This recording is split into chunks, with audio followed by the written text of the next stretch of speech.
Assalamualaikum warahmatullahi wabarakatuh. Waalaikumsalam. Waalaikumsalam.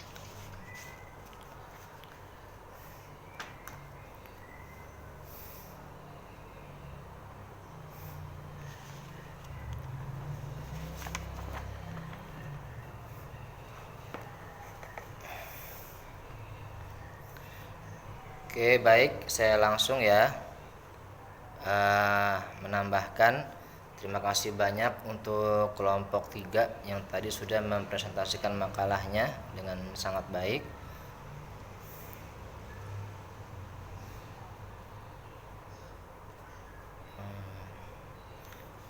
Ya, tadi ada pertanyaan itu ya, bagaimana dakwah dengan kolbu ya.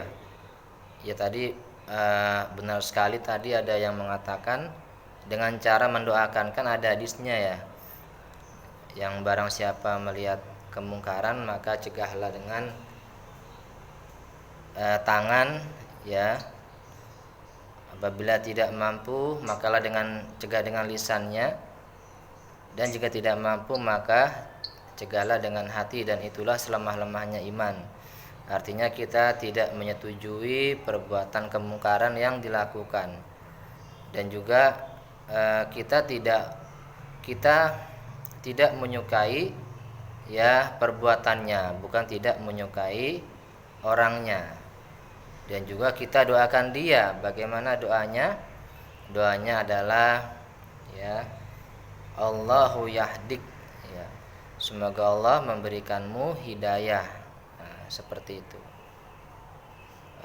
Kemudian ini saya langsung masuk aja, ada tambahan materi. Saya sudah bisa buka ya, sudah host ya, atau masih belum dipindahkan?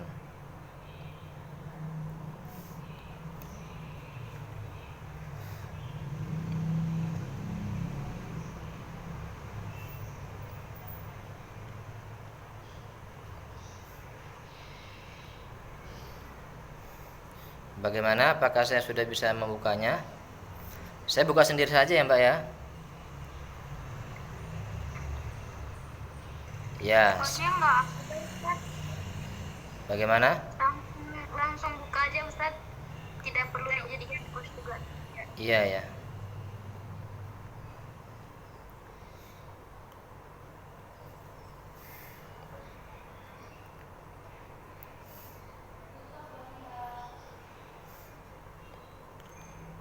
Oke.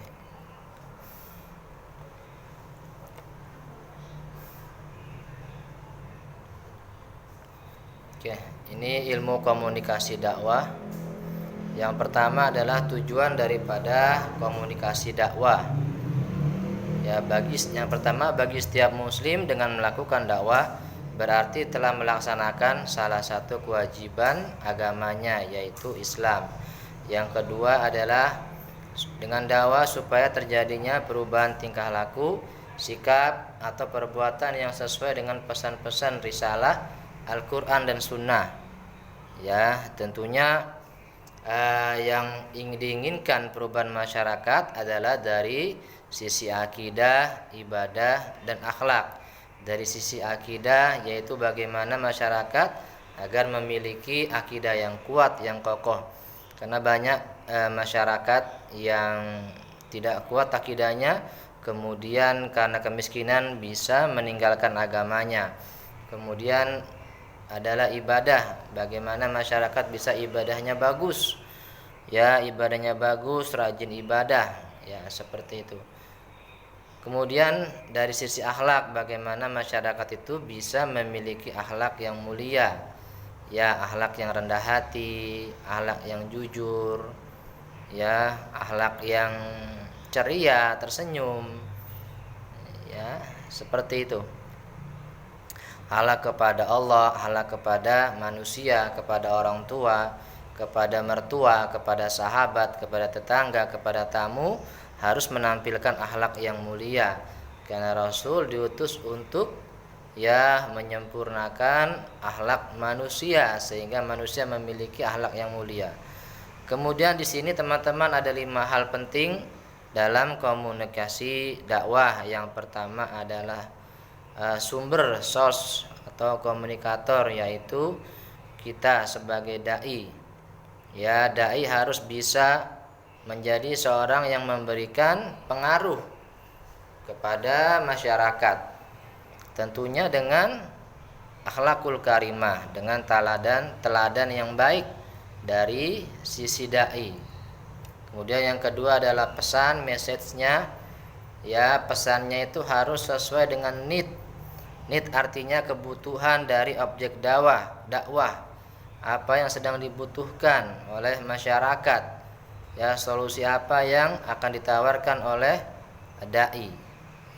Yang ketiga adalah metode, approach.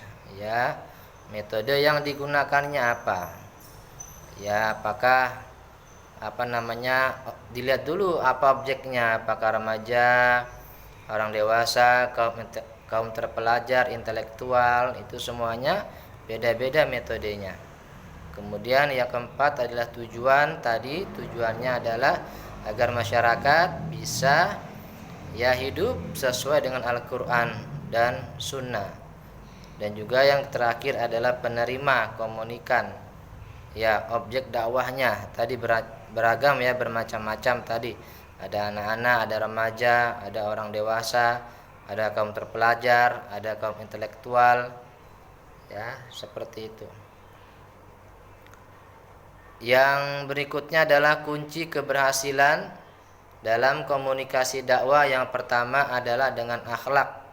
Sebagaimana Rasulullah SAW berdakwah, beliau dengan akhlak yang mulia, dengan senyum, dengan kesabaran, dengan mendoakan. Padahal beliau disakiti, dibilang orang gila, majnun, tukang sihir, dilempari kotoran onta, tapi beliau sabar dan mendoakan orang-orang yang menyakitinya dengan akhlak mulia. Yang kedua adalah dengan kesiapan mental. Rasul berdakwah itu dengan kesiapan mental. Dari kecil mentalnya sudah disiapkan kuat, ditinggal oleh kedua orang tuanya yang meninggal dunia, keluarganya. Kemudian beliau berdakwah, siap mentalnya, kuat beliau. Walaupun besarnya dakwah, hinaan segala macam, beliau tetap berdakwah. Yang ketiga adalah mempunyai sandaran vertikal, maksudnya adalah hubungan yang dekat dengan Allah Subhanahu wa taala. Sebagaimana Rasulullah sebagai seorang dai sangat dekat hubungannya dengan Allah Subhanahu wa taala.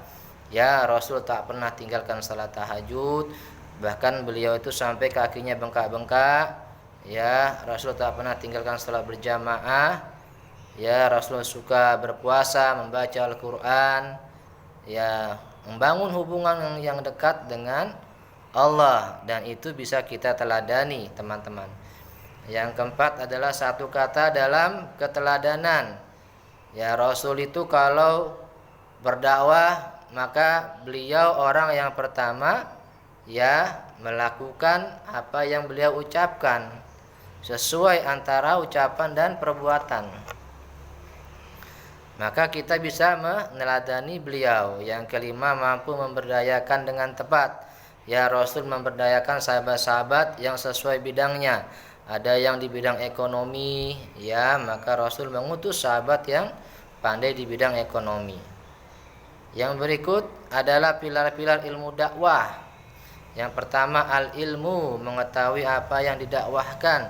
Orang yang tidak berilmu, dia tidak bisa menjadi seorang dai atau daiyah.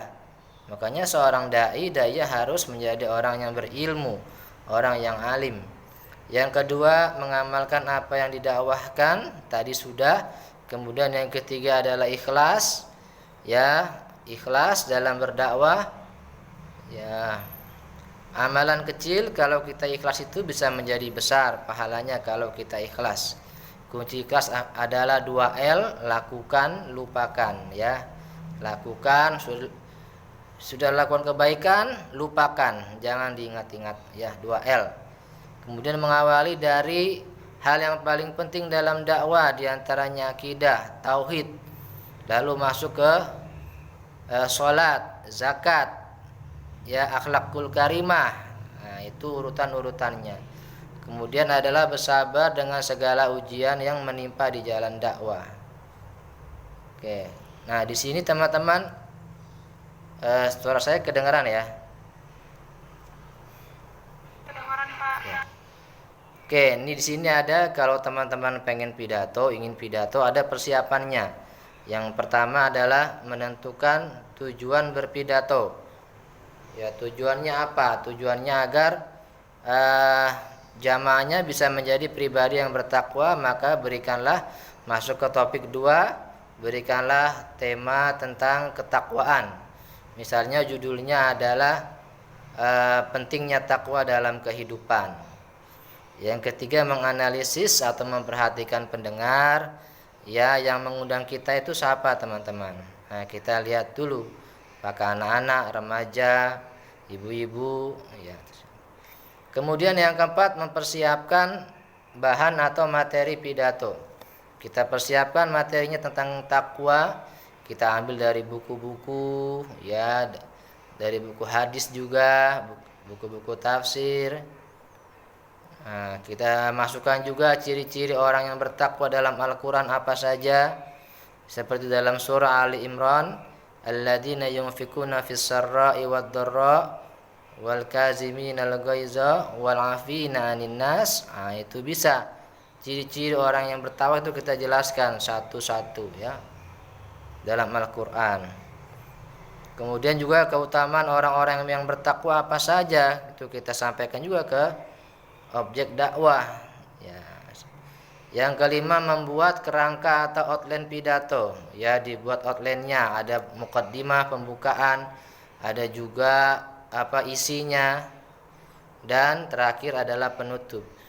Ya, boleh juga diberikan pantun-pantun juga teman-teman bisa pintar pantun. Ya, dikasih pantun biar ada humornya, biar tidak serius terus ya. Ada juga teman-teman, ada ustadz namanya Ustadz Pantun, namanya Ustadz Taufikur Rahman. Nah, ada yang kenal, ada yang tahu tidak Ustadz Pantun? Belum tahu ya? Ah, nanti lihat di YouTube itu kalau ceramah seru, lucu. Ustadz Pantun, dia satu pondok dengan Ustadz Solmed, ya seperguruan. Itu dakwahnya beliau bisa kita ikuti dengan pantun. Beliau kalau dakwah Maulid Nabi itu masyarakat jadi tidak ngantuk itu ya dengan humornya, pantunnya. Nah, itu bisa kita ikuti ya, Ustadz Pantun namanya. Kemudian nomor 6, menguraikan secara mendetail ya. Kita uraikan secara mendetail dan kita koreksi